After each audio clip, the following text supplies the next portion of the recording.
Podcast. The guys are about to go live.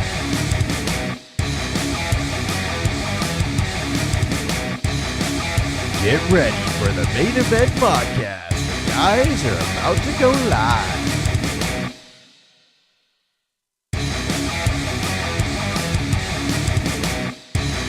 Get ready for the main event podcast. The guys are about to go live.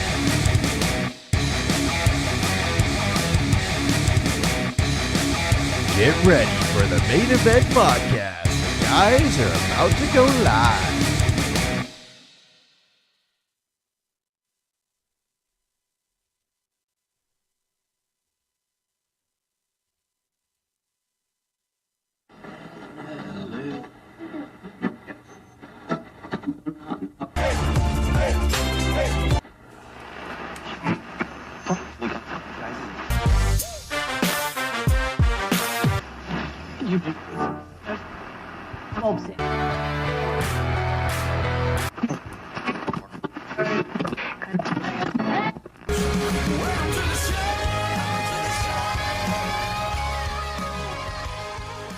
Monday morning, 11 a.m. Phoenix time, of course, the main event podcast coming your way. I'm Stephen McCollum. If it loads up here, maybe. It's going slow today. Sheesh. So, long weekend of football. I titled this one, Stephen is annoyed because I'm annoyed with football, basically, and everything going on with it. Because, well, we'll get into it, right? It's just the NFL referees, the play.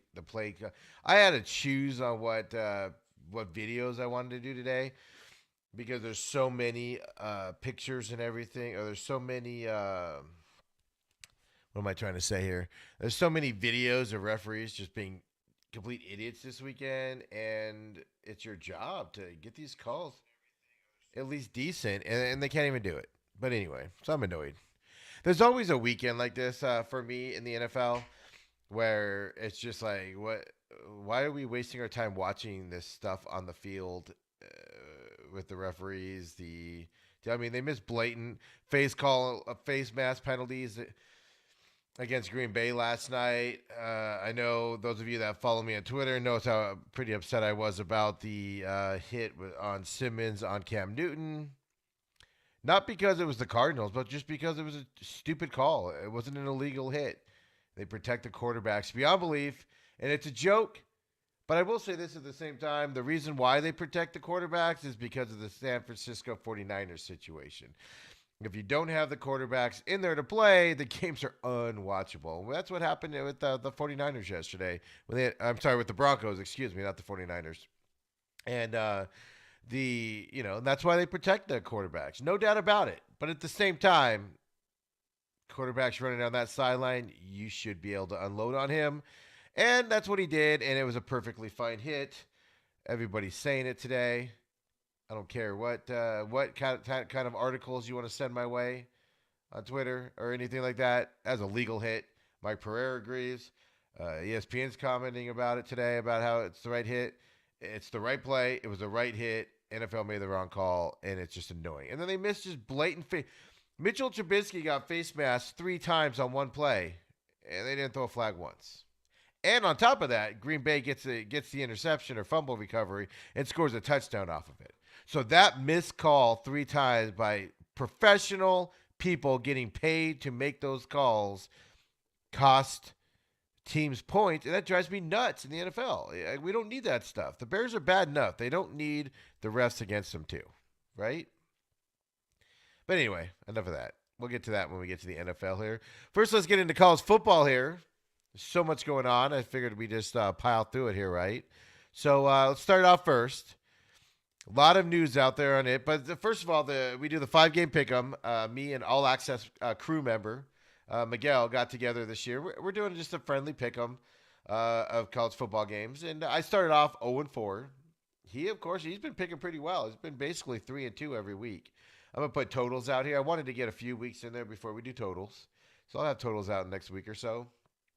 But our games this week were Iowa State at Texas, Notre Dame at North Carolina, Penn State at Michigan, Auburn at Alabama and Arizona at UCLA. I had another decent week of picking after my 0-4 start. 3-2, we both went. We both had the winners in Iowa State, Alabama, and UCLA.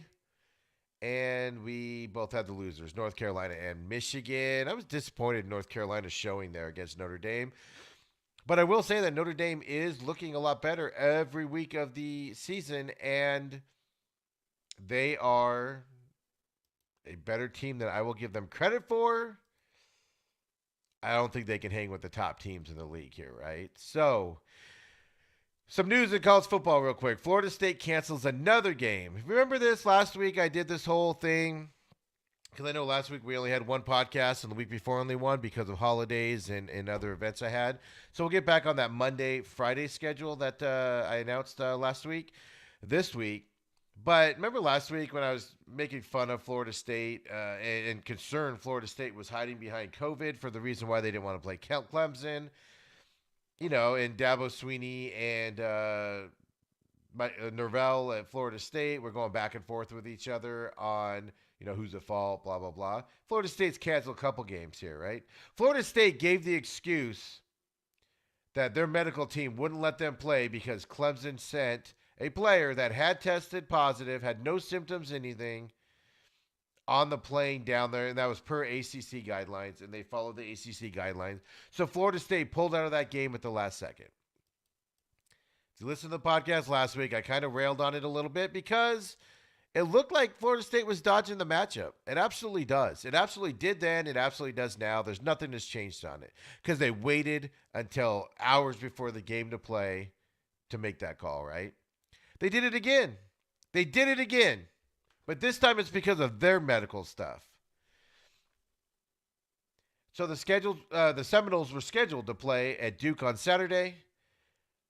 But after issues with COVID-19 and contact tracing hit the team last week, the league opted to adjust the game. So Miami plays Duke's instead, whatever. But Florida State has postponed each of its previous two games just hours before kickoff. Hours before kickoff, Florida State is canceling these games. I don't know what games Florida State's playing here, but to me, it's looking more and more like it's not a public safety issue. They just don't want to play. The school learned that one player. Oh, okay. So if you remember, Clemson traveled to Tallahassee, got up in the morning, was having pregame breakfast, and the game was canceled. That's because Florida State learned that one player had tested positive for COVID-19. And the ACC suggested that it was acceptable for the game to be played. And it said Clemson had not violated protocols. Florida State's medical advisors disagreed, and the game was postponed because FSU said it's an abundance of caution. The code word, right, for this. That was the Clemson situation. A week later, Florida State fell victim to the same Friday testing protocols, postponing a game with Virginia after the Cavaliers had already flown to Tallahassee, with Florida State Athletic Director David Coburn saying that one player had tested positive, and the resulting contact tracing left the Seminoles with just 44 scholarship players available.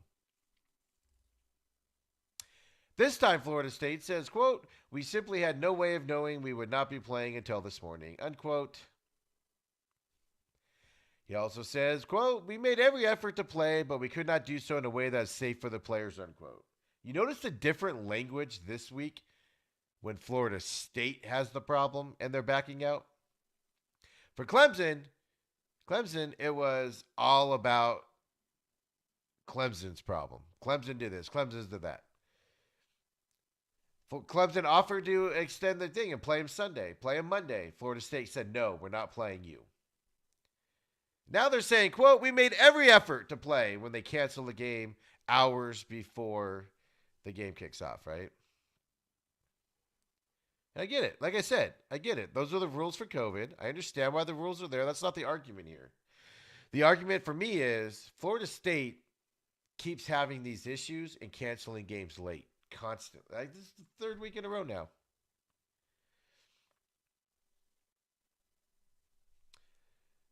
And their language changed in the two situations and everything.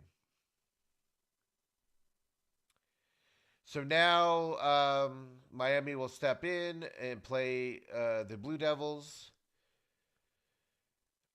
So, Miami had their issues. They had to move some games around and everything, right? But Florida State is 2-6 this season. They have no games scheduled left. Although you can reschedule the Virginia and Clemson game to December 12th and 19th, Florida State doesn't want to play. Florida State is having teams fly to Florida, waste hundreds of thousands of dollars before canceling games. And they're medical people. Their medical people are saying things that no other medical people are saying. It's worrisome. It looks like an excuse to me. It's worrisome that Florida State's pulling their own rules. They're hiding behind the medical community, and it doesn't look very good. So I don't know. I don't know what's going on in Florida State. I get it, man. You suck. You're absolutely freaking horrible. You're a god awful team. Mike Norvell's not bringing Florida State back to their heyday back in the day. He's not. He's an awful head coach. I know. We saw him here in Arizona a long time. He's not a good coach. He's not bringing Florida State back. I get it. Cancel your season then. Quit having teams fly to Tallahassee to have your medical staff say no. Everybody else seems to be able to cancel their games and with enough time before people start traveling and everything, but Florida State can't for some reason.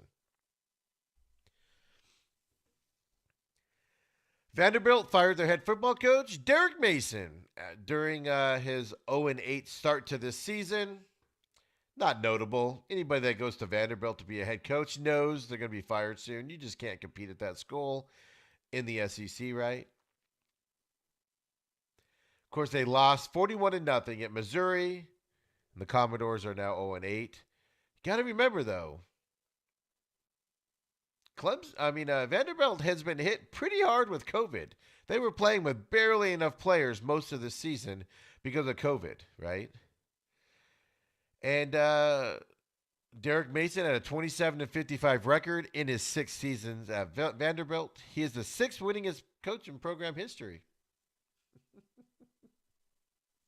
With 27 wins, he's the 6th winningest coach in program history. He's going to have a statue made for him. He's also only the 2nd head coach to lead the Commodores to 2 bowl games. Pretty successful for Vanderbilt standards, right? Maybe Vanderbilt wants to go back to losing again. Losing worse again, I guess I should say, right? So Vanderbilt plays at number 9 Georgia this Saturday. It's going to be awful. But I mean, like I said, they're in the SEC. They're far outmatched in terms of resources and recruiting bases compared to all the other SEC schools. They're at a complete disadvantage being in the SEC. But Mason guided the Commodores to at least 5 victories in 3 straight seasons. He became the first Vanderbilt coach since the 1920s to beat in-state rival Tennessee 3 straight seasons. And like I said, he had 2 bowl games, 2016 Independence Bowl and 2018 Texas Bowl. I mean, I'm not saying this guy should have kept his job by any stretch. I just find it funny how they have done that, right?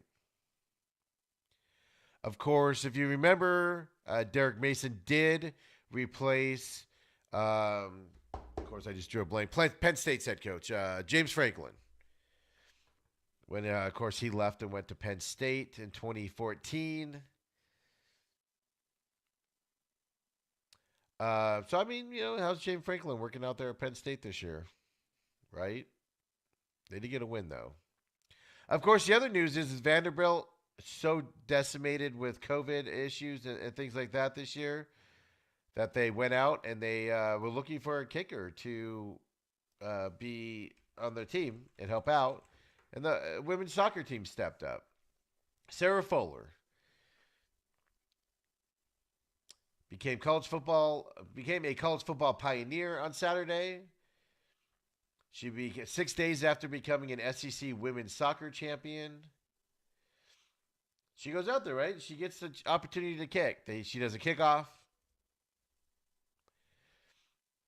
And so she's the first female to suit up and play in a Power 5 deal. I know there was one female that, if I get the words out, place kicker for Colorado, but never played with Gary Barnett, I believe was the head coach, but never played there. She transferred out. She did get a kick in at another school. I don't remember what that school was. But obviously, this is the first in a Power 5 school, which the argument is Vandy really a Power 5 school, even though they play in the SEC, right? But you still got to give them props. Now, you can get into the social commentary side of do females belong or whatever, because the guys are going to play differently, et cetera, et cetera. But that's fine. You know, you can get into that conversation if you want to. She was able to get in there. She had the opportunity to get in there, and she went in there. Kick wasn't very good. Almost went out of bounds. 25 yards down the field. Is that the best Vandy could come up with to be a kicker? There's nobody else on the team that could have done better than that, regardless of your sex and gender. To be honest with you, if a guy did that, you would kick him out of there, you know. But she got in there, she got it. That's good, you know. For some people, that's progress. For other people, it's a detriment. Something to be noted. It's something to be out there, right? So, something to be noted. So, good for her. And like I said, is Vandy a Power 5, team? Playing in the SEC. Who knows? So, other college football news. Indiana quarterback Michael Penix Jr. is out with the lower leg injury suffered Saturday. Came out today right before showtime that he tore his ACL. Kid's dynamic. Kid is great to watch. ASU's been having success. I'm sorry, ASU. Indiana has been having success this season. It's been fun to watch. I've seen a few Indiana games, right? They started with against Penn State and won that in exciting fashion, where he got the ball and it was ruled a touchdown. You know, big debate on if it was or not, but he still got it. According to him, he beat Penn State, who was ranked 8 at the time. Of course, we found out later Penn State, not a good team this year. He's looked great all season long. Now he's tore his ACL. He's out for the year. Jack Tuttle, who transferred from Utah, will get the start this week versus Wisconsin. But, I mean, Indiana's 5-1 in the Big Ten. First in the Big Ten East, no less. They have Wisconsin this weekend. And then they got Purdue to finish out their season. So, from what I'm reading, the new guy coming in there, Jack Tuttle, is almost a 5-star recruit, 4 3/4 recruit. When he came out of school, went to Utah, transferred over to Indiana. And I'm sorry, they are number 2 in the Big Ten East. I misspoke. Of course, Ohio State is ahead of them. I apologize. I did misspeak on that. So, of course, Indiana lost to Ohio State earlier in the season, but they made a game of it. They were in that game. Indiana's got some upside if he can come back to start up next year, when hopefully things are back to normal next year. So, but Indiana is a bright spot in the Big Ten because, I mean, obviously you have Ohio State. Indiana's 5-1. Ohio State's 4-0, which we're going to get into in here in a minute.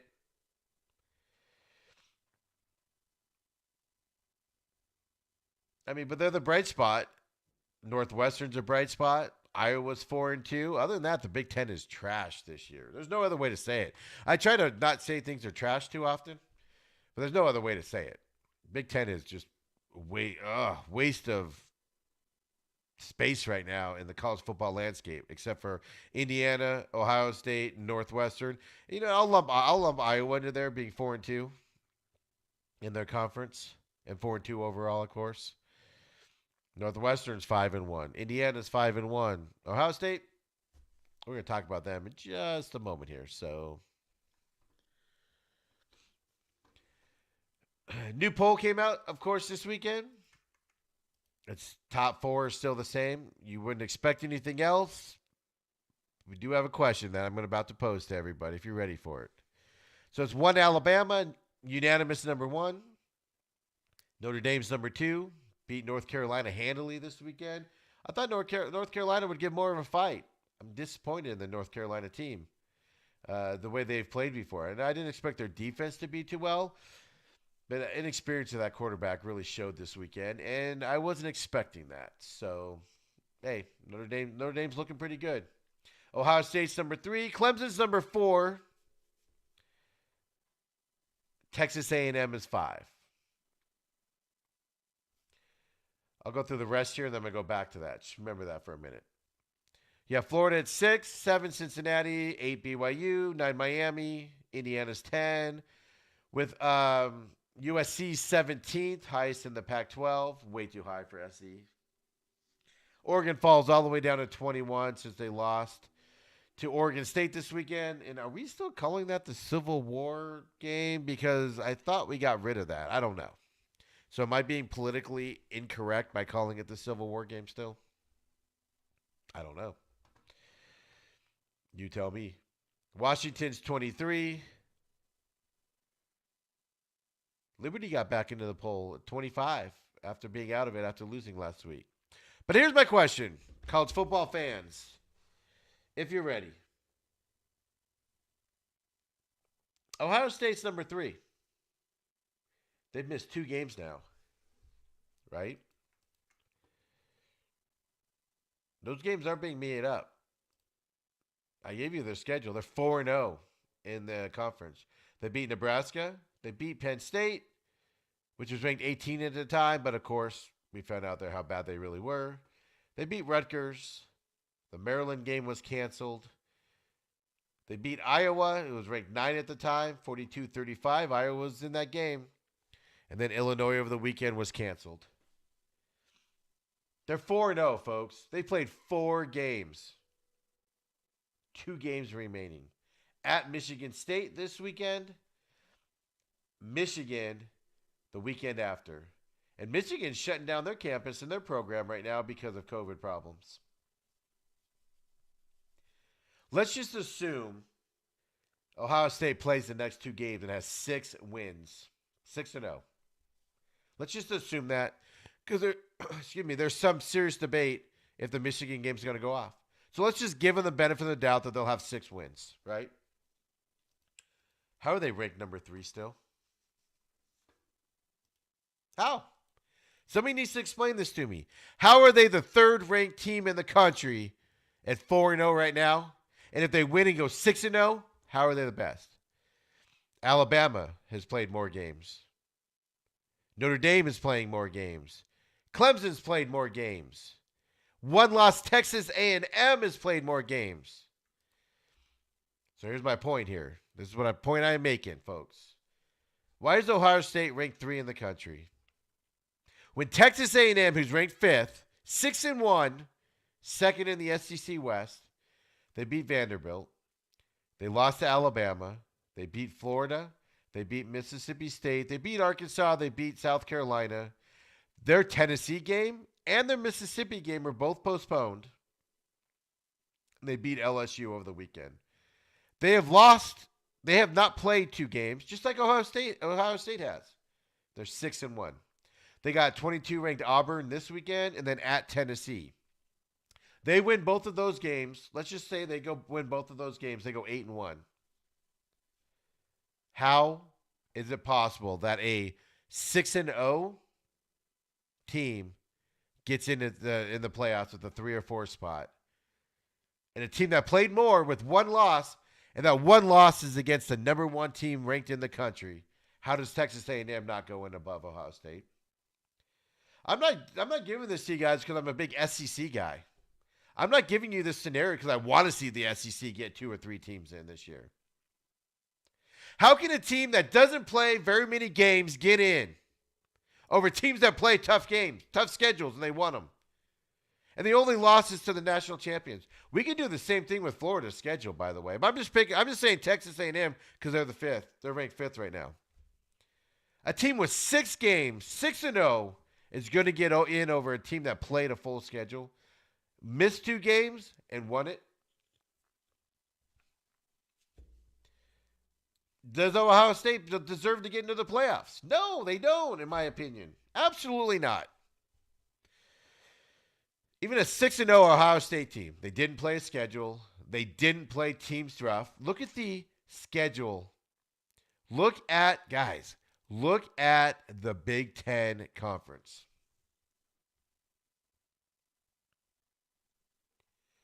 There's a lot of twofers in there, meaning 2 wins. I named off 4 teams saying they were the cream of the crop. Ohio State 4-0, Indiana 5-1, Northwestern 5-1, Iowa 4-2. The most wins of any other team is 2. And Nebraska and Penn State have 1. How is the Ohio State Buckeyes ranked 3rd in that deal and 4th in the national championship poll that came out last week? When they're only going to play 6 games, maybe less.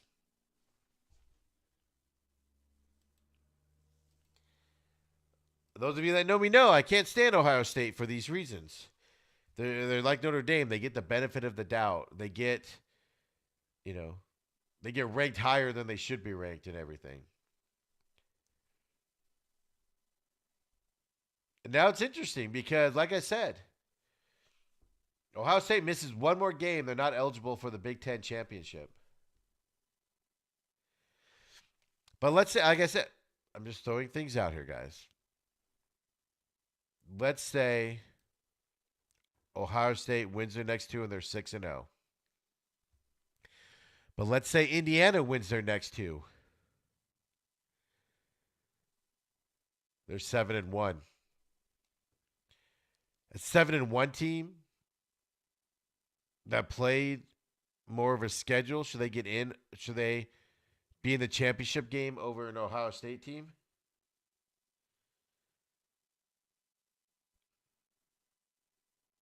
Questions here, folks. Just because you go undefeated with 6 games, but another team plays 8 games, there's a big difference there, right? You can make the same argument for Northwestern in the Big Ten. Of course, they're in the West, so they're going to get in the championship game.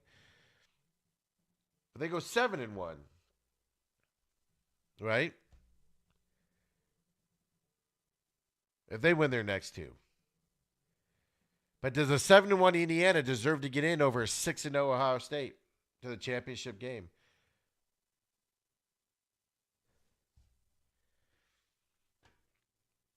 You've got to be able to play the right amount of games, and Ohio State isn't. And I have a problem with that. So is Ohio State the number 3 ranked team in the country? I don't see how you can make that argument right now, having played 4 games when everybody else in those rankings has played a lot more.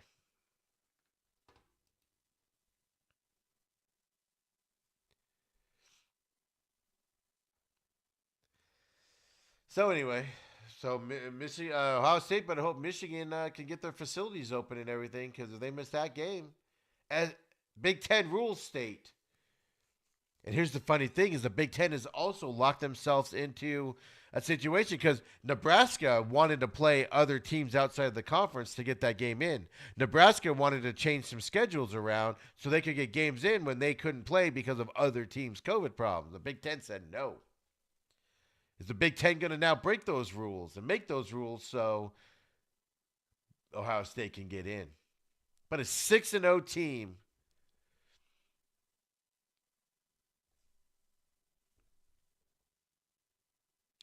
should they get in over a 7-1, 8-1 SEC team? I don't know. You guys got to decide on your own.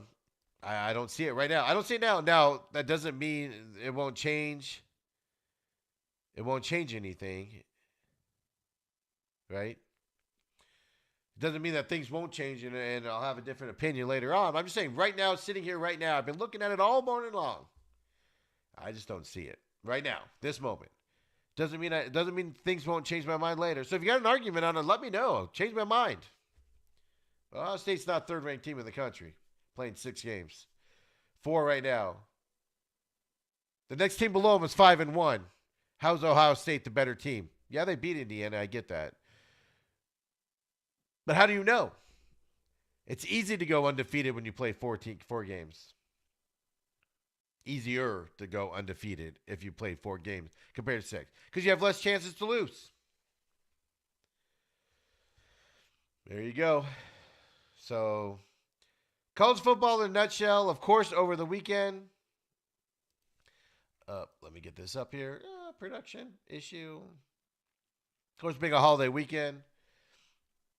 As we talked about, Iowa State played Texas. Iowa State beat Texas. Iowa State's ranked 13. Texas was ranked 17. Oregon losing to Oregon State, 41-38. Pac-12 was never in the playoff thing, but now they're definitely out of the playoff run here with Oregon losing. Oregon had flaws. We all saw it early on. We all knew Florida was going to lose, or I'm sorry, Oregon was going to lose at some point this season because they did not look strong. As I said, Liberty beat UMass 45-0. Liberty's back in the top 25 this week after dropping out after their loss last week. Stanford beat Cal. Cal was supposed to be his big darling in the Pac-12. I know it's a weird year, but Cal, wow, that's a disappointment of a season for them, right? The Iron Bowl, as I talked about in the picks, Alabama beat Auburn. Nobody's surprised by that. Auburn, they're ranked. They had high hopes going into the season, but expected them to struggle, and they are. Clemson beat Pittsburgh, 52-17. All this is doing is setting up. Now that Notre Dame got past North Carolina, setting up the SEC championship game showdown between Clemson and Clemson and Notre Dame. Clemson's revenge. And then what does the playoff picture do when Notre Dame, if Notre Dame loses that game, what do they do with Notre Dame? Do they still put them in the playoffs or not? Florida beat Kentucky. And like I said, Florida's ranked 5th in the AP. Right? But they're 7-1 in the SEC. They got Tennessee and LSU coming up. Neither one are ranked. Neither one are good teams this year. So let's say Florida wins the next 2. They're 9-1. Their loss was to Texas A&M, the team ahead of them in the polls. So let's say Texas A&M falters out. Florida Gators are sitting there. Is it better to take a 9-1 team out of the SEC, Florida Gators, whose loss was to a really good Texas A&M team, or a 6-win Ohio State team? I would personally rather see the 9-1 team over the 6-0 team because of the games played. That's my stance right now. Like I said, I could be persuaded otherwise. But that's my initial reaction. That's my stance now. Florida beat Kentucky 34-10. Michigan State, Northwestern. Michigan State did beat Northwestern this weekend. Northwestern has been good. They were ranked number 8 going into this game. They lost 29-22. A bad deal. Of course, already this week, Northwestern's game, they're 5-1 in the Big Ten West. Even with that loss, that was their first loss on the year that they should have won. They should beat Michigan State. But it's their first loss on the year.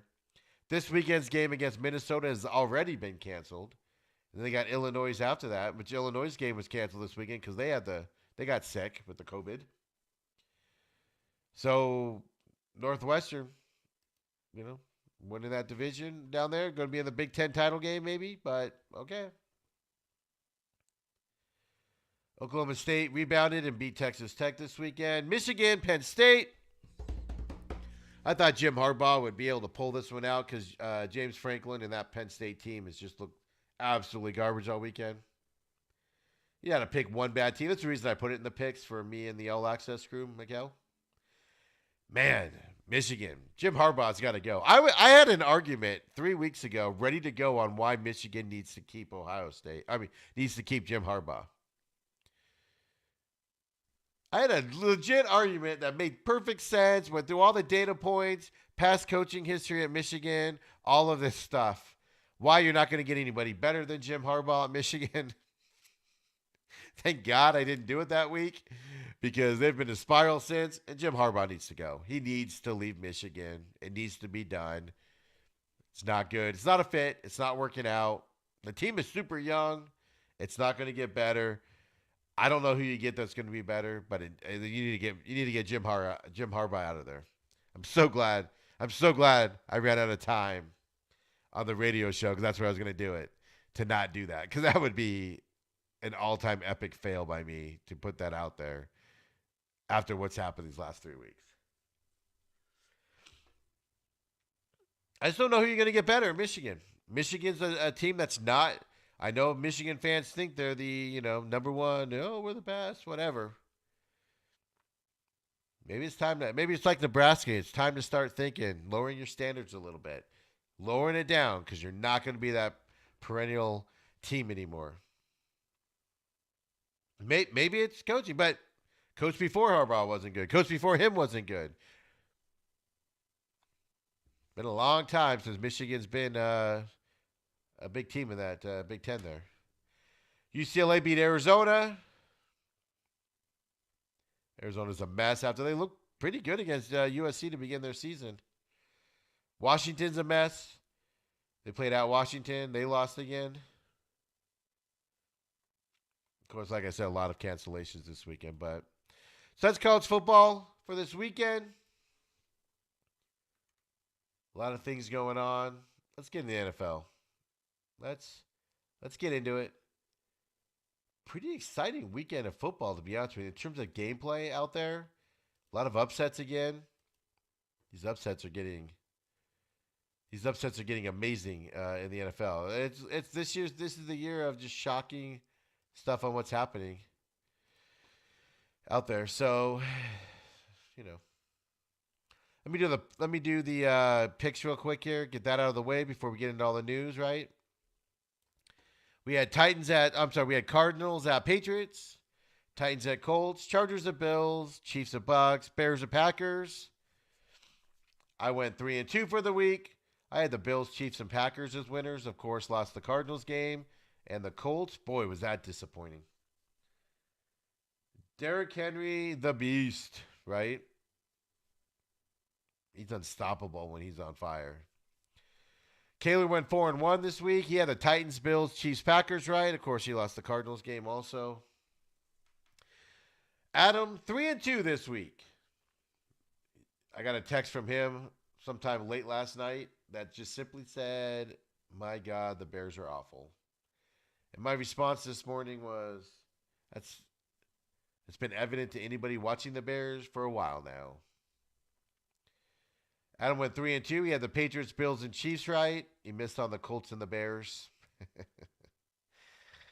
And then Izzy was 3-2 this week. Patriots, Bills, Chiefs were his winners, and he lost on the Colts and the Bears also. So the two Bears fans are living in denial that the Bears are going to win some of these games. Of the All Access crew, we have Intern, 4-1 this week. Try not to give her too many props because her head gets too big and she gets all excited and, But she did go 4-1 this week. She had Titans, Bills, Chiefs, Packers as the winners, and of course lost on the Cardinals. And then Miguel, 3-2 this week. Matched his college pick'em. Bills, Chiefs, Packers, and he lost on the Cardinals and the Colts. Everybody had faith in the Cardinals this week except for Adam and Izzy, and, they should have won that game. Of course, I'll do my Cardinals rewind. I'm actually going to record it tomorrow. My inclination is to do it today with all the rage and anger I have toward that game today. But I'm going to give it another day. I'm going to sit down. I want to be, for those of you that watch it and listen to it, I try to be objective on it. Yes, I root for the Cardinals because they're here. The NFL is more fun for me if your home team wins. And so you want the Cardinals to win. Yesterday was a tough game. Play calling issues again. They left 17 points on the field. And they lost by 3. Cardinals are this weird team where they get right to the edge and they just can't get over it. When they get there, they come back again, back to reality again. And they get back out there again, and then they come back again. So I want to talk more about that. I just got to sit down and put my thoughts down to make it make sense, and it's not just me yelling at myself. So I'll record that tomorrow and get that out, the review of that game yesterday. But news this weekend that came out yesterday, I believe it was. Matt Patricia and Bob Quinn, of course, head coach and GM of the Detroit Lions. That experiment is finally over. Matt Patricia, of course, has been on my too hot to sit down seat for a year and a half, 2 years now. I think most of my coaches in that position are gone. I think Gase and the Bears head coach are the only two left on my too hot to sit down seat.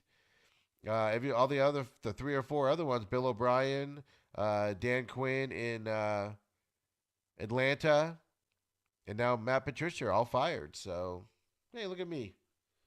I could be a GM. I can hire and fire coaches. Patricia, of course, went 13-29-1 in his mini seasons there in Detroit. He replaced Jim Caldwell, famously, who went 36-28 with Detroit.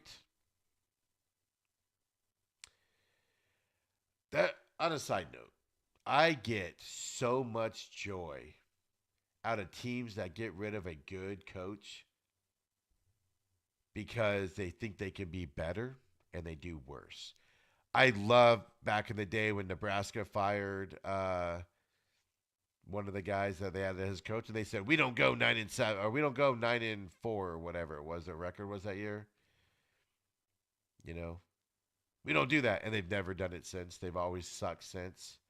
Same thing here. Detroit woke up one day and was like, Jim Caldwell's not winning enough. 9-7, 2 seasons in a row. We're going to fire him. We're going to bring in a better coach. And they bring in Matt Patricia, who proceeds to suck and be worse. I normally don't pile on to people when they're down. Matt Patricia was an awful head coach. Should never have been a head coach. He's just a jerk all around, I believe. I've never interacted with him, but just his press conferences, the way he acts people, he thinks he's the smartest guy in the room, and he's not. He thinks he's Bill Belichick, and he's not. So I'm going to pile on a little bit here. Here is Matt Patricia lecturing someone for slouching who's asking a question. Matt Patricia, this guy that just got fired for being a horrible head coach in the league, has an unshaven beard that looks unkept. He weighs 400 pounds or whatever the heck he weighs. Guy hasn't seen a sandwich he'd never liked in his life. Puts a pencil behind his ear because he thinks it makes him smart. His hat's always crooked. This is a lack of professionalism in the way you look. Is Matt, when you think of somebody that looks like garbage on the sideline, you think of Matt Patricia.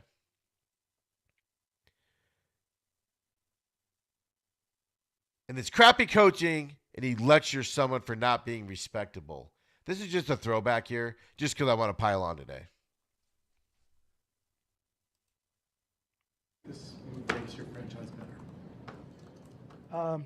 Well, do me a favor, just kind of sit up and just have a little respect for the process. Every day you come in and ask me questions, and you just kind of give me this. But I mean, just be a little respectful. I'm asking just to be a little respectful in this whole process, okay? Yeah. So ask me a question professionally, and I'll answer it. Let me be an asshole, and you be respectful. That's what he's saying. All right, what? Thanks, Matt Patricia. Thanks for that. Thanks for the lecture on being professional while you're being an asshole to this guy who's asking a question because you don't like the way he slouches. Look at his posture right there. He's leaning forward because he didn't like the question because he's Matt Patricia. He's the greatest thing since sliced bread. I've won 13 games in Detroit. They keep me around. I'm the best thing ever. Don't talk to me while you're slouching. Have some respect. Listen to this question. I'm going to play it again. This makes your franchise better. Well, do me a favor, just kind of sit up and just have a little respect for the process. Every day you come in and ask me questions, and you just kind of give me this. But I mean, just be a little respectful. I'm asking just to be a little respectful in this whole process, okay? So ask me a question professionally, and I'll answer it for you. All right, what? The question is, why do you think this move makes your franchise better? And instead of answering it, he has to totally go after the guy for slouching. Hey, be professional. I'm going to be non-professional here for a minute. I'm going to be professional with you. Detroit couldn't have gotten rid of this guy fast enough. He's a joke. It's an absolute waste that he's even there still today. It's a joke that he's there. Thank God he's gone. Detroit's a better place today. Detroit people should be rioting right now in the streets and burning buildings in celebration. What an absolute waste of a human being. He can go back to New England and be Bill Belichick's little stooge again. Just get the heck out of here. It's absolute garbage. No time for jerks like that. You go 13-29-1. Get out of here. Get out of here. Your key card doesn't work anymore. Get the hell out of here. Jags fired GM Dave Caldwell yesterday. Doug Marrone had a meeting with the ownership also. First of all, before I go on, so you find out your GM's been fired, and then the owner goes, "Hey, we want to have a meeting with you." What? My hot take this year was that Doug Marrone was going to be let go at the end of the year. I said he'd make it through the season and he would be let go, so I still have him on my hot seat, of course. That was my hot take this week or this year at the beginning of the season, my bold take. But Doug Marrone was told his job is safe until at least the end of the 2020 season. So Doug Marrone will be there. They're not going to get rid of him mid-season. I expect it to happen after the season. The team, not that you expected much from them, but after that first win against the Colts, they definitely underperformed. Quarterback issues, injuries, stuff like that. But Dave Caldwell, at least the GM's been let go. Doesn't always mean the head coach is going to go, but usually the new GM wants to bring in his own guy. All right. Since we're picking on people, right? Another head coach that we all know is just getting his walking papers. Not soon enough. With everybody else being fired, he should just be in the loop right now. Jets don't need him. They'll be better off without him. So the backstory to this is I talked about it last week's podcast and before, is Adam Gase gave up play calling duties to his offensive coordinator several weeks ago. And 2 weeks ago, a reporter found out that Adam Gase was giving the calls to not Darnold because he wasn't playing, but to the quarterback in there. I forgot his name right now. I'm thinking Falco, but that's not it. And so they started asking, are you making play calls again? He denied it last week again. Last week he denied it. And he said, no, the offensive coordinator gives me the plays. I give it to the quarterback, but I'm not making the plays. I just tell the quarterback what it is. Why do you have that extra step in there, Adam Gase? Makes zero sense. This is why the New York media is freaking awesome. So the New York media comes out. Watch this exchange yesterday. Because they bring it up again. Because last week he said, no, he gives me the play call. I call it into the quarterback. And then everybody's like, well, why do you do that? Why can't he just give it to the quarterback? And he's like, this is just how we do it. One voice, etc. We all knew it was a lie. Everybody knows it's a lie. We all know Adam Gase is making the play calls.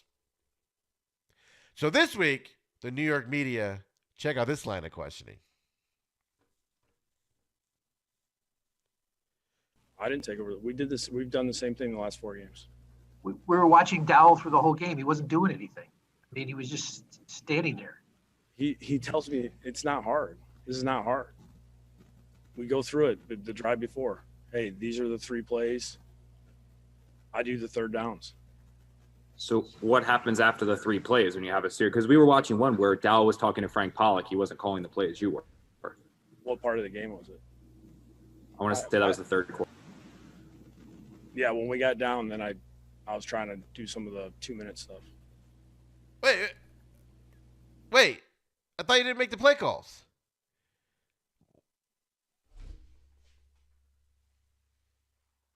What? Did we hear that right? He's been adamant for 4 weeks now that he's not making the play calls. He said I do the third down stuff. Then he says I was doing the 2-minute stuff. Am I taking crazy pills right now? Did I take something today? Did he not just say he makes the play third down calls? Did he not just say he was doing the 2-minute deal? But yeah, he says he's not doing the play calls. The offensive coordinator was caught talking to somebody else on the sideline and not making the play calls.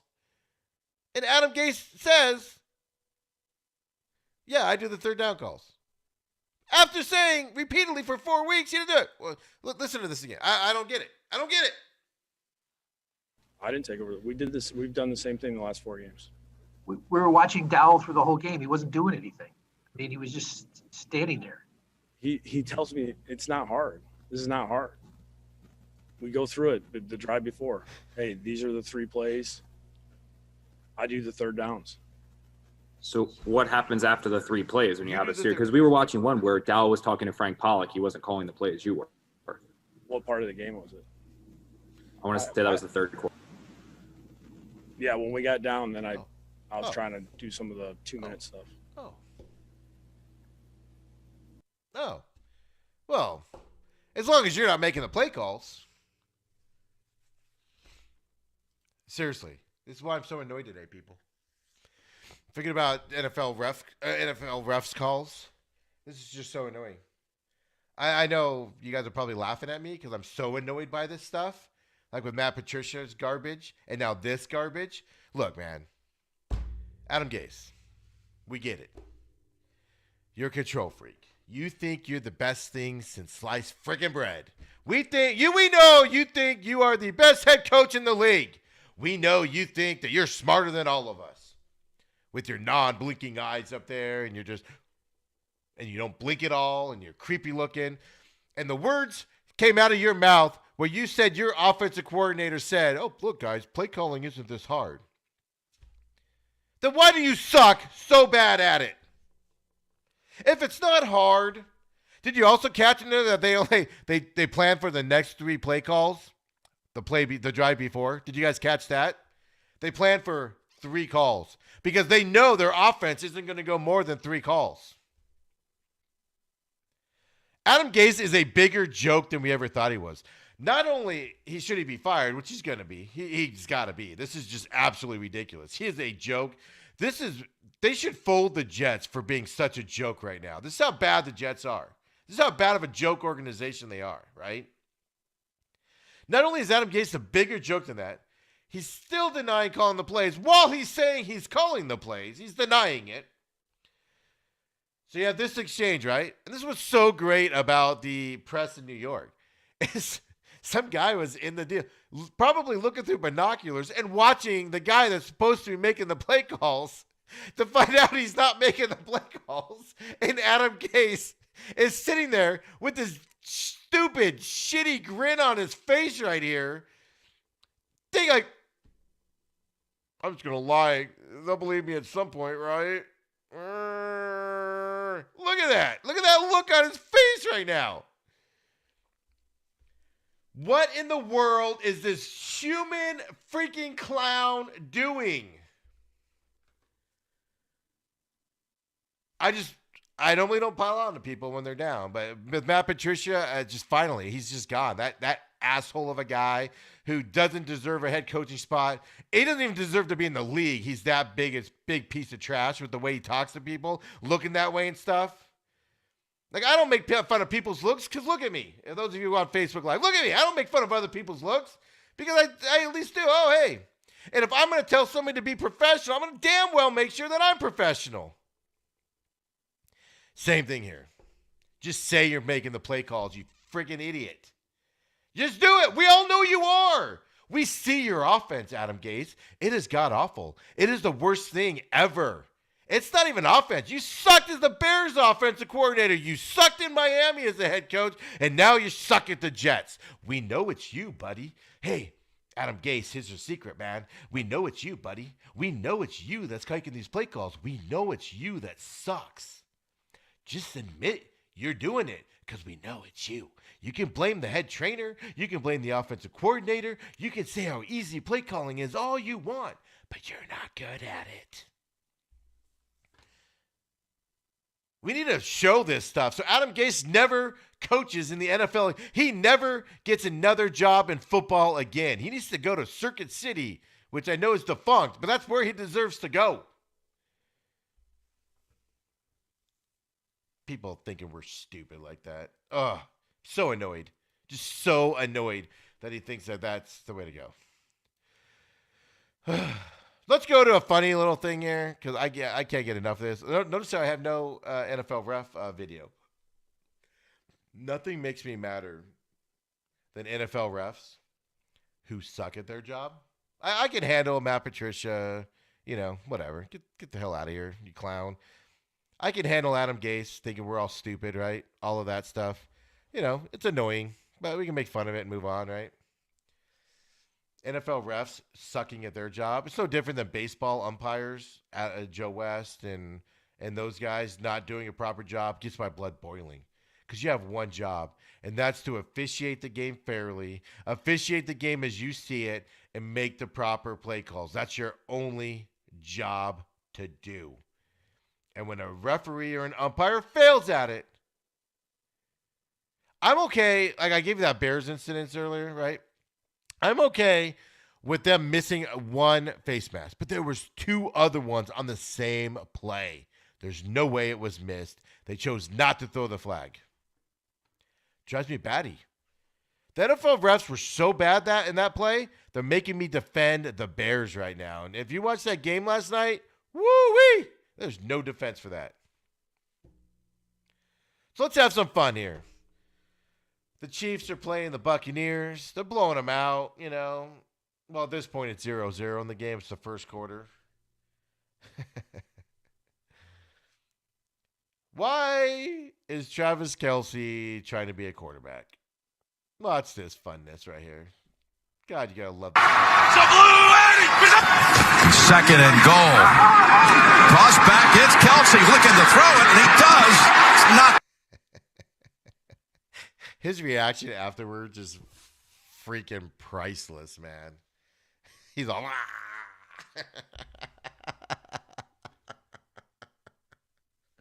I, of course, have all these up on my Twitter, SMAC500. I was tweeting them out all throughout the day yesterday, so definitely give me a follow there. If you want to see these videos, if you're not watching live, you're listening on the podcast systems, of course, we appreciate it. But that's just hilarious. I just like the trickery that was in there, and not everything works for the Chiefs, like you seem to think it would. A lot of things do go well for the Chiefs, but not everything works as well as you'd like it to. I don't get why you're running that play in that situation, things like that, but I just wanted to show something fun because everything's just absolutely ridiculous out there. So Ravens-Steeler game was moved, of course, to Tuesday night. This morning, yesterday, the Ravens got positive tests Sunday morning. This morning, Monday morning, the NFL postponed their practice until Monday afternoon at the earliest. The Ravens haven't practiced in days. How are they going to play tomorrow night? But they're trying to get it in. Right? Not good. Breaking news, of course, just came out a little bit ago while we were doing the show here. I saw it when I was talking college football, but of course it didn't fit. San Francisco 49ers have been told not to practice or play in San Francisco, in Santa Clarita County or whatever, Santa Clara County. So now the San Francisco 49ers, the National Football League, and the Arizona Cardinals have got together, and the 49ers are going to host their weeks 13 and 14 home games. Of course, that's against the Buffalo Bills and the Washington Football Team at State Farm Field here in Arizona. So they're coming to Arizona for 2 games. Of course, no fans will be allowed. Interesting tidbit on this, right? Buffalo Bills were just here. They lost that Hail Mary play to the Cardinals. I was at that game. Washington Football Team. Weren't they here this year also? It's just a little side note I picked up on it. So Niners have a new home for a while here in Arizona. So, they made some week 13 or week 16 scheduling changes for Saturday. We can get into that later on. It does affect the Cardinals game. Absolutely. But 49ers moving a couple games to Arizona. They're not happy about it from what I'm reading and everything. They just are not happy about it at all. But what are you going to do, right? So, breaking news there. Broncos played with no available quarterbacks yesterday, meaning quarterbacks that were on the roster before yesterday.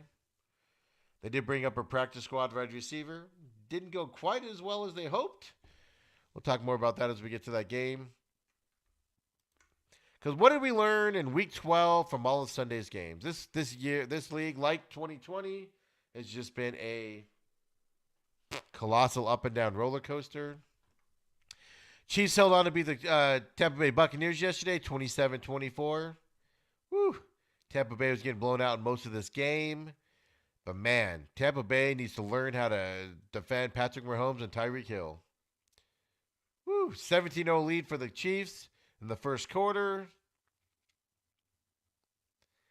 I mean, if you watch that game, it didn't even look like Tampa Bay was on the field defensively with those two, with the Mahomes and Hill playing. 203 receiving yards, 2 touchdowns on 7 first-quarter catches by Tyreek Hill. Just an amazing start to that game, absolutely. But Tampa did claw its way back into the contest. I mean, it was a blowout. It was a total mismatch to begin that game.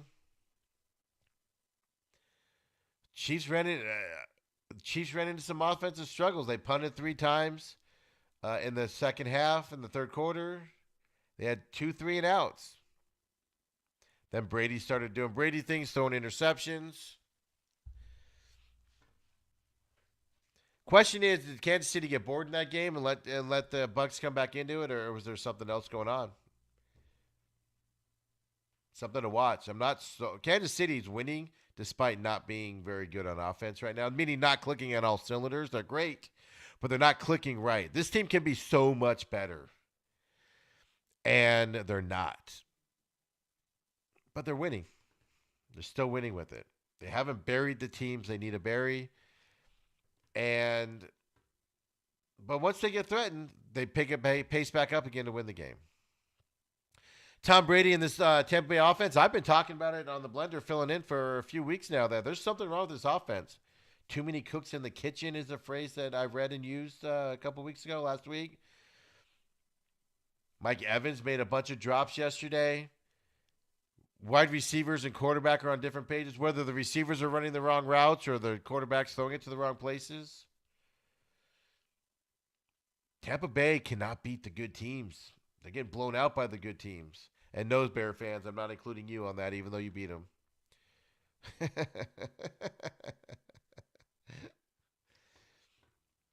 I mean, slow starts by the Bucs offense hurts them. Now the Bucs have a bye this week. And then they play four games against teams with losing records to finish out the season. So, Tennessee Titans beat the Colts 45-26 yesterday. Woo, Titans 8-3. When they're on, man. This might be the team to watch in the AFC that'll rival the Chiefs. Derrick Henry and Tannehill are going to be able to keep the ball for long, long drives, which is how you keep the Chiefs from scoring. And they're going to be able to do it. They're the one team now. I thought it was Pittsburgh, but Titans, I think, are better than Pittsburgh, even with 3 losses, and Pittsburgh not. The Titans, of course, at 8-3, sit in first place in the AFC South. I thought the Colts defense would be able to step up in this game, and it didn't.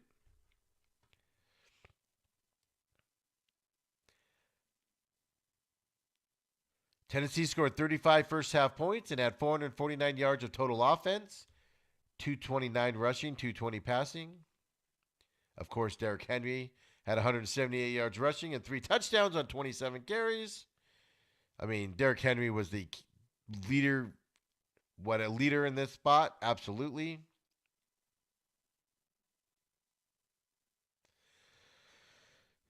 Just, wow. Yeah, Derrick Henry. Woo.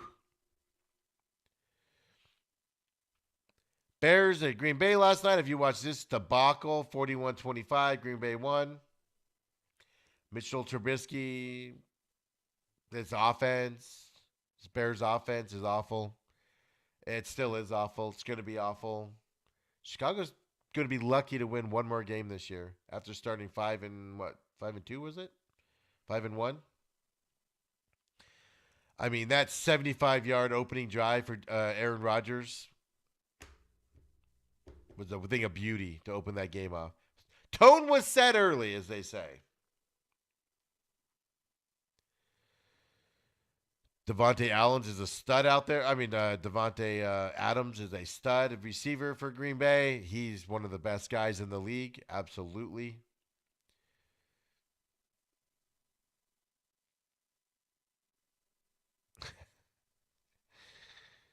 I do like how David Montgomery is back, right? Back there and running the ball. 57-yard run early in that first quarter. Woo! Bears running game's on point. Nope. It was absolute garbage after that run. They only got 3 points out of that drive, but then it was just awful. There was no spark with Montgomery or with Trubisky in there. Bears are what we thought they were.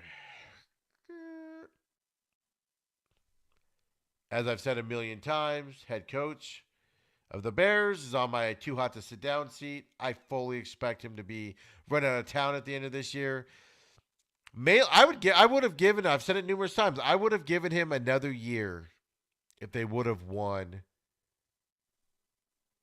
8, 9, 10 games. But they're not, they're regressing. And after that start, you can't start the season 5-1 or 5-2, whatever it was, and then finish the season on a 8-9 game losing streak. You just can't. You need to go. So I expect him to be gone at the end of the year. Saints, Broncos. As I said, mismatch from the beginning. A lot of people are giving the NFL a bunch of garbage because they played this game, even though the Broncos had no quarterbacks. As I told you, they had to bring up Kendall Hilton,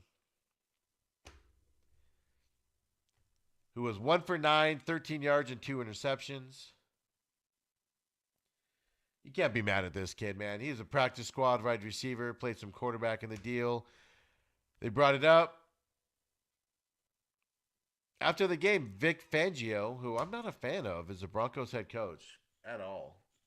I think he needs to be moved out also. I think he's on my hot seat. But he came out and ripped the quarterbacks for going in on Tuesday to watch film. On their day off, going in to watch film without protocols, no masks, no protocols. They all get COVID. One of them gets COVID, and they all have to be out because of contact tracing, because they didn't wear masks and things like that. He ripped them squarely in his post-game press conference for the situation. Tonight, Taysom Hill wasn't very good yesterday. 9 of 16, 78 yards and an interception. I don't think he's a quarterback, folks. He's not a starting quarterback in this league. But he's what the Saints have right now. They're choosing him over Winston. Fine. They're winning with it right now, 2-0 with it, but he's not a starting quarterback in this league. I don't see it. Maybe there's something coming that I don't see that maybe will surprise us all, right? San Francisco 49ers, go. Rams look like the most all-around team. I think I proclaimed that last week where I said Rams are playing the best football all around. And then they went up against the limping San Francisco 49ers. They lose 23-20. Shanahan's a heck of a head coach, man. He's getting this team with all these backup players, backup to backups to backups players out there. He's winning. He's 5-6 on the year. Raheem Mostert was back and finally scored his first game action since week 6. Nick Mullins, of course, is the quarterback with Garoppolo out. 24 for 35, 353 yards, 1 interception. Robbie Gould missed an early field goal, and then, of course, won the game-tying one win the game-winning one at the end there. So, I mean, Rams defense looked a lot. Jared Goff looked lost like usual. So I'm like, oh man, the Cardinals have to play the Rams 2 times coming up here. This isn't good. They've been playing so well the last couple of weeks. Rams looked human yesterday, so it's not the end of the world here coming up for the Cardinals to play the Rams that we all thought we're thinking it was. The Chargers played the Bills yesterday. 27-17, the Bills beat the Chargers. I love Justin Herbert, but I've been on this thing where Anthony Lynn, the head coach of the Chargers, I'm not sure. We had this discussion last week on the Blender where Randy and I talked about it. Randy likes Anthony Lynn, thinks he can get him to that promised land. I'm not so sure about that. I said I'd look into it a little bit, and I started looking into it. And I decided to step away from it because I wanted to see how they played against the Bills this weekend because I have my distinct thoughts, and I wanted to see if my thoughts are correct, if I'm just being too hard on him. My thoughts are correct. Anthony Lynn and this coaching staff is the problem on this Chargers staff. Their play calling has been bad. There's a couple examples I didn't download the video on or anything. But the play calling is bad. It doesn't put the players in the right spot at all for the Chargers on offense.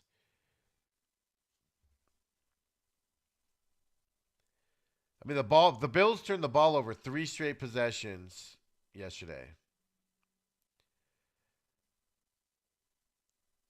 I mean, the Bills' defense has struggled most of the season, but it held in there with Herbert yesterday. Herbert had a decent game. He sacked him 3 times. The Bills' defense sacked him 3 times. Of course, he made a bad interception there late after those 3 turnovers. But the Bills' defense held the Chargers to 3 points on those 3 consecutive turnovers. Those of you that have listened to me for a long time and followed the Cardinals podcast, I love points after turnovers. That's how you win games. They only got 3 points after those 3 turnovers. Play calling is stale in Chargers land, I felt like, watching that game yesterday. Game management was bad by Anthony Lynn and his coaching staff. They made a special teams coaching change this week, but they still missed an extra point. The coaching staff mismanaged the end of the first half. They ran a ball at the goal line with no timeouts, down 2 scores in the final minute. They ran it with no timeouts.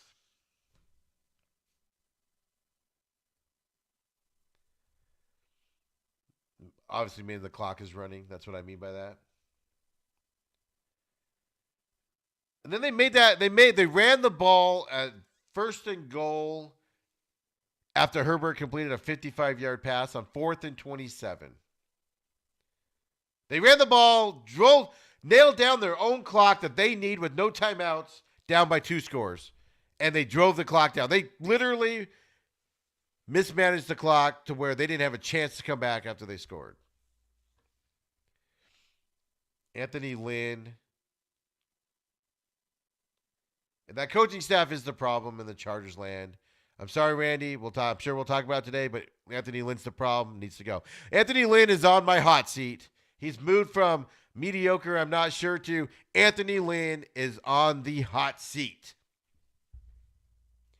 He's not on the too hot to sit down seat. He's on the hot seat, meaning a lot of changes have to happen if he's going to keep his job, meaning he might have to get some new assistants in there, some more help in there to help him out make these decisions. But Anthony Lynn is on the hot seat as of today. Of course, the Patriots beat the Cardinals 20-17. So many things we could talk about on this game. Podcast is going to be pretty lengthy there. Here's the deal, man. Cardinals traveled across the country, started hot. Cardinals struggled.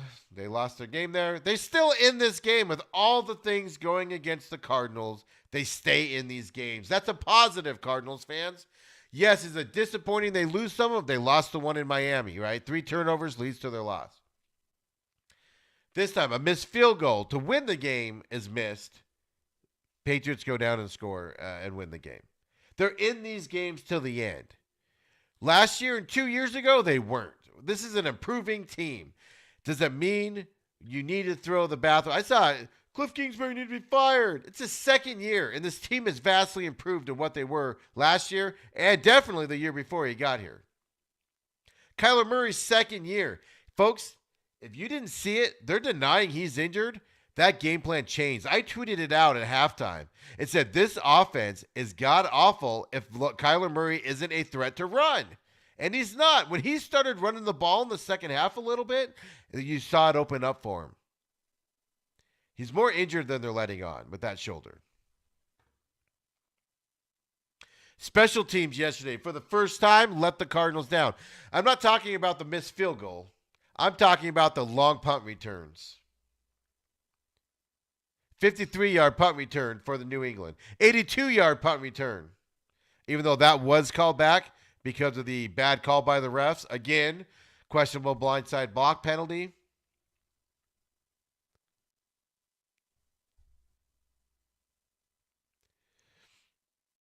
Leaving Zane Gonzalez for a 47-yard. He should make them. I'm not saying he shouldn't. But we've been on the Cardinals podcast, Cardinals Rewind. We've been tracking field goal kicks. And I don't have the percentage. I'm going to guess here. 85% of them are 45, 50 yards out. And I've been telling you guys they're going to miss it at some point, and it's happening.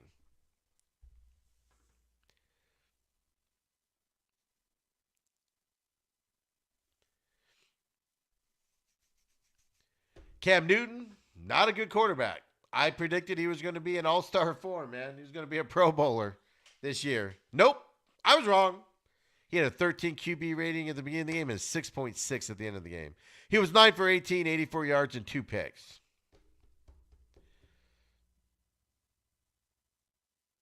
No points out those turnovers for the Cardinals. The play calling at the end of the half when they have to score before the time runs out, and they run the ball up the middle and get stuffed and don't get points there. 7 points the Cardinals don't have. No points off of interceptions. Missed field goal. Cardinals left 17 points in this game off the scoreboard. It's a young team. It's a team that's learning. Head coach, quarterback, everything. They're right there on the edge, guys. They're in these games. Close games. How do you get over that hump? I don't know. DeAndre Hopkins is coming down to earth a little bit. 5 catches, 55 yards.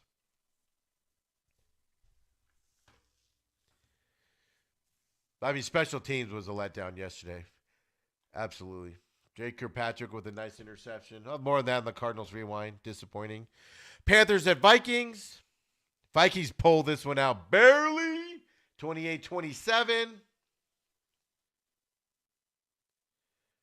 The ending of this game was amazing.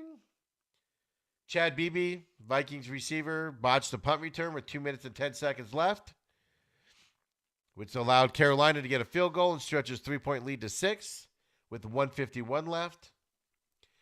Kirk Cousins immediately drove the Vikings down the field to the Carolina 10-yard line. And Beebe catches the game-winning score. So he muffs it, leads to a field goal to where they're down by 6. He gets the game-winning TD. It was a pretty spectacular catch, too.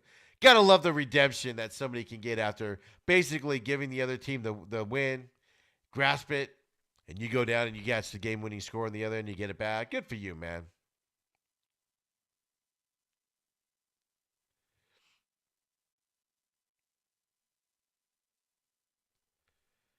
I mean, it is the Vikings, whatever. Bridgewater, of course, made his return for the Panthers. It was his first return to Minnesota since leaving there. He struggled at the beginning of the game.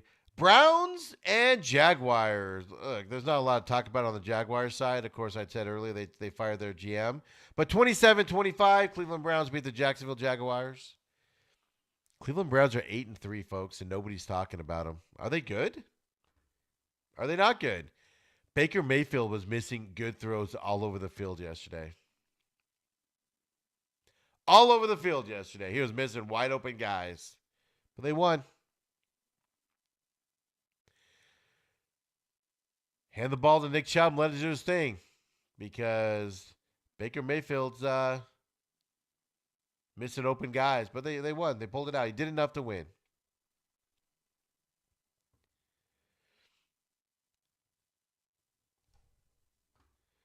I mean, Doug Marrone made some questionable calls at the end of that game, but they're the Jaguars, whatever. Raiders at Falcons. Talk about a letdown game. Raiders have been playing so well. Even though they lost to Kansas City last week, they were in that game, running the ball well. They went out and laid an egg yesterday. 43-6, Falcons beat them. Derek Carr's been, last couple of weeks, 2-3 weeks, has been one of the best quarterbacks to play the game in terms of stats, just in those weeks. He wasn't that good yesterday. He fumbled. I mean, Nathan Peterman played nearly the entire fourth quarter. That's how bad it was going.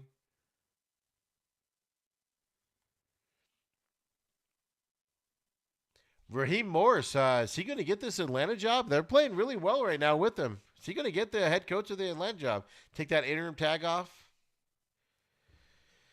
You know? Falcons are playing well under Raheem Morris. Might be the guy to go with since he knows the team already. I mean, this is one of those where the Raiders just have to forget about and move on because they've been playing well, right? Giants at the Bengals. 19-17, Giants win. Look, two bad teams. Giants are first in the NFC East, though. Good for you, Giants. Cardinals play them in New York here in a couple weeks. But Bengals were out with Joe Burrow, of course. And the Giants get off their bye week. And Daniel Jones pulls his hamstring. Serious hamstring pull. He might be out a game or two. That's going to seriously hurt the Giants a lot more. I mean, they go to Seattle next week. They still have their deals, right? But Jones' hamstring injury is a big unknown.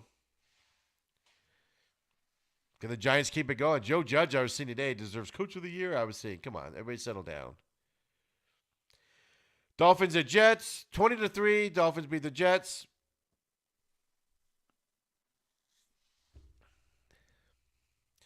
Ryan Fitzpatrick started this game. And they won it. Of course, Tua was injured. That came out last week. After the benching, I believe a thumb injury. So Ryan Fitzpatrick gets to start. Does what he does. He went out there and won. He dinked and dunked his way to 257 yards and 2 touchdowns. Dolphins are going to be a playoff team, folks. Sam Darnold started his first game in a few weeks.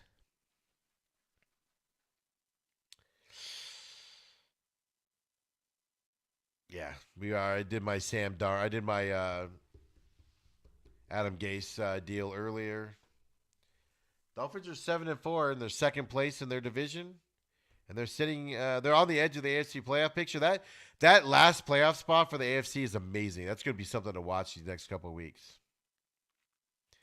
But the Jets, the Dolphins didn't fall for a trap game, and they beat the Jets, which they should do. Everybody should do.